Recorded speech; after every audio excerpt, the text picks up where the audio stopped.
To them, it just looked like a bunch of monkeys jumping around if you didn't really know what it was. There's no doubt these guys look like monkeys, but they're actually participating in a sport that's quickly moving from the underground to the mainstream. It's called parkour. Parkour, by definition, is to get to point A to point B as quickly and as fluently as possible. And that's pretty much what it is, just with your human body and nothing else. That's the technical description, but basically, in practice, parkour sees people leaping on or over just about anything they can find. If there's a structure in their way, they are all over it. I tried skateboarding, I tried BMXing, and the feeling that I got in comparison with doing this, it was a lot different. I liked how I could just strap on my shoes and go out and use my imagination and say, hey, I could do this to that, or I could, I could just play with my thoughts and have fun with what's around me as opposed to what's underneath me. Parkour was originally developed in France by a man named David Bell. It's extremely popular in Europe and is gaining popularity in North America.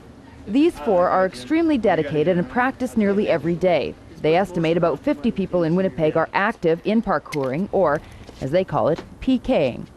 In fact, they say the sport has changed the way they think about moving through everyday life. Every time we pass two buildings that are close together, we admire the gap, and we're like, hey, I wonder if we could do that. And other people just pass by and not even notice something like that. I don't necessarily parkour everywhere I go, but I'm always thinking about it. Like, I'm always thinking, hey, I could do that right now. Like, if I am walking, yes, I will hop over something instead of going around it, or, I'll take the fastest way I can that I can see, but I'm always thinking about it. While no equipment is necessary, body strength certainly is. And you probably shouldn't have a fear of heights. There are no routines or exact motions. The goal is simply to be as fluid as possible in whatever movement you make. This group gets many ideas for tricks off the internet, and they learn moves from each other too. The more difficult moves take a lot of practice, and they admit injuries do happen from time to time. But that inherent danger also adds an element of excitement. I think adrenaline is the biggest thing for me. I like that rush that you get before you do something that you know you can do, but you're not sure you want to do it.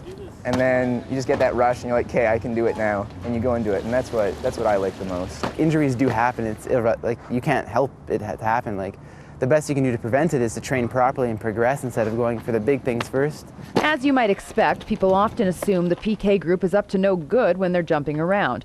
But the guys say they make sure to avoid private property, and they are never out to damage anything. All they want is to get from point A to point B, with hopefully as many obstacles in their way as they can find. For more information, visit winnipegparkour.com. For Shaw TV, I'm Kim Babbage.